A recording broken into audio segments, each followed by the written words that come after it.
everyone, and welcome to my channel. So the topic of today, it's something that I actually had to do a little bit of research on it, not on the topic specifically, but on YouTube guidelines, because I heard a lot of rumors that if you say anything about Auntie Rona, if you know who I mean, your video gets either demonetized or taken down. If you talk anything about the Panera bread, there's also a chance that your video will be taken down. So I did my research, and yes, you can talk about COVID on your videos, and I went on Google and even the YouTube guidelines, and it's just the basic common sense. Please don't spread any misinformation. Don't put up any hate speech or any of those crazy Twitter, Facebook videos that you see out there that, conspiracy theories. I felt safe from the beginning. I just wanted to be sure that, anything that I say here, it won't freak YouTube out. So this topic, it's about something that I saw. It was about like mid-pandemic, that some countries will start having this COVID passport.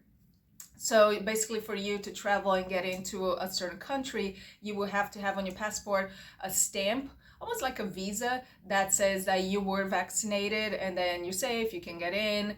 That worries me a lot because traveling is such a big part of who I am. I love traveling. I'm on my third passport. Maybe I'll do a video in the future of all the places that I've been in the world. I think that'll be a fun video to do. I will probably be the last one in the line to get the vaccine because of my age, my health. So even if I wanted to take it, I think it's gonna take a while.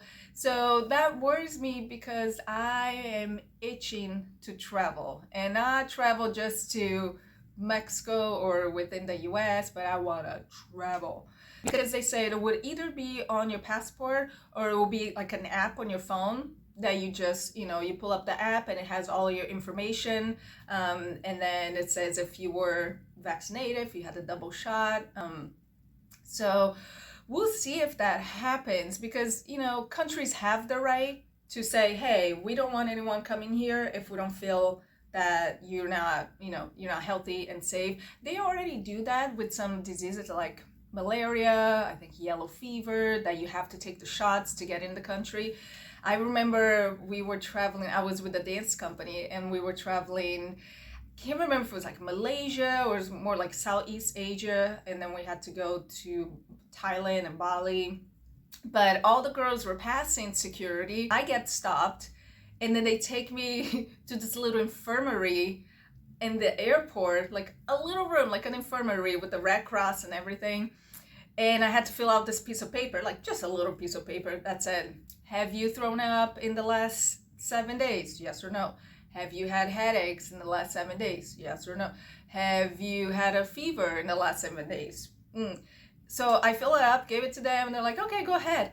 And I was wondering, like why? I asked, and then we put 2 and 2 together, and I looked at my passport. I was like, oh, Brazilian, developing country. That's why they stopped me. And little side note, did you know that you're not allowed, but it's not appropriate to say third world country anymore? You have to say developing country. That's the appropriate word. Because back in the day, you just say like, oh, Brazil is a third world country. Now, no, developing country. Okay? Learn something new every day. So what worries me about this COVID passport is it going to create divisiveness? This word I cannot pronounce for the life of me. The divisiveness. There you go. Slowly but surely, Denise. So are we gonna have separate seats on airplanes? Remember back in the day, you guys probably don't remember, there used to be on the plane non-smoking and smoking areas. I remember it had to be maybe my first flight or something, but I remember being on a plane that I could still smell. I sat so close to the smoking section that I could smell the cigarette. It smelled, it was like, imagine being stuck on a plane with like cigarette smoking.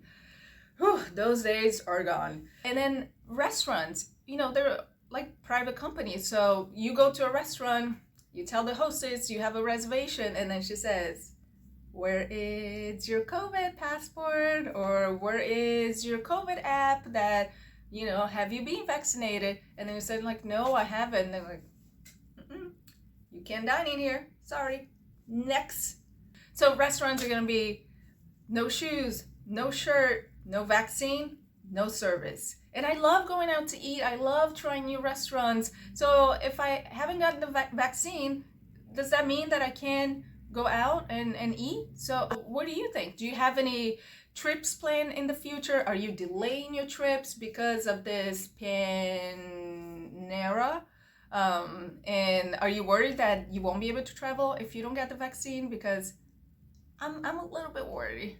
On a lighter note, a study came out saying that couples that have been quarantining together, yes, they are spending more time together, like watching movies, TV shows, cooking together, but they are having less sex.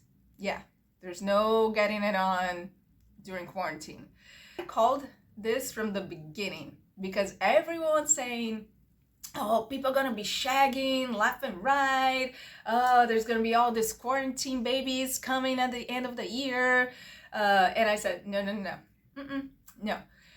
You cannot be with your partner every breathing moment and not go insane. Like, you can love them more than anything in this world, but you can't spend 24 hours with them and not go bananas. They say the fact that they're having less sex is because we're living in this life of monotony, and I felt I can so relate to that because, and it's crazy that it's been a year. It's almost a year, actually. It was mid-March that we went into lockdown, and it's almost March. But I remember because I didn't want to go crazy of being stuck at home and wanted to have a routine. So it was breakfast, working out, watching some daytime TV, going for a walk, cooking dinner. And then for months, it started feeling like it was Groundhog Day. Does that make sense? It was just like every day waking up, it was the same thing. You ask me if it was Monday, Wednesday, or Saturday, I couldn't tell you. And everything, it's under a microscope. Everything. Why did you throw away the tube of toothpaste when there's still some left? You toast the bread for too long. Why are the dishes soaking when all you had was cereal and milk? It does not need soaking. I'm not saying these things happen in my relationship, but it can happen to anyone. So all these things that wouldn't have bothered you when you both were going to work, spending 8 hours, 9 hours a day away on different schedules, now they bother you to the core. And also, you need to miss each other. You remember that feeling of picking someone up from the airport or someone picking you up from the airport and you haven't seen them in a while, and just like you look at them and they're running towards you and you're running towards them and you jump on them and you kiss them, and then you go home and you have great sex and you can't get your hands off each other. Remember that feeling? Yeah. And then imagine with kids around. You working from home, he's working from home, or you working from home, he's unemployed, and then the kids are all over and you have to teach the kids because now you became a teacher. And when is the time to shag? When are you shagging? So how are you doing? Are you in a quarantine relationship? Are you driving each other crazy? And if you're single, are you enjoying your single life during quarantine? Is it easier to date now because everything's virtual, and because dating random people and hooking up with random people, it's not safe right now, boys and girls, because you can just have your first date on a call, on a FaceTime, and you only need to get glammed up from like here down. You don't need to get all dressed up. Imagine all the waste of dates that you've had that you got all glammed up to go to a restaurant or bar, meet a guy for the first time, and you're like, oh, why I wasted all this hotness on this person. Now, I do want to get serious because this video, it's about a serious subject. And here in the United States, we just passed 500,000 lives that were lost. And it's sad. I can only send my love and empathy to the families. They're still being affected, because behind 500,000 lives, there are a lot of people that are suffering. And 500,000, you know, for people, it's just a number.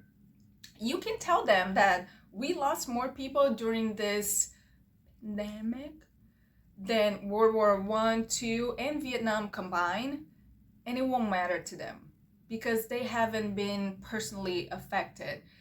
Get it? It's always, I know someone that knows someone that knows someone that, yeah, someone passed away or someone got infected. Until it hits close to home, then you're gonna start caring. So my plea is that please take this virus seriously. Please wear your mask. Please social distance. You know, wash your hands. Don't go partying with a whole bunch of people that you don't know or you don't know where they've been. This thing, it's real. Thank you so much for watching. Make sure you hit the like button, subscribe to the channel, hit the notification button so you don't miss a single video. I think this video was really short. Should I keep talking? Huh. No, right? No, we all got stuff to do. Okay, thank you so much for watching. I hope to see you next time. And like I said, be safe out there.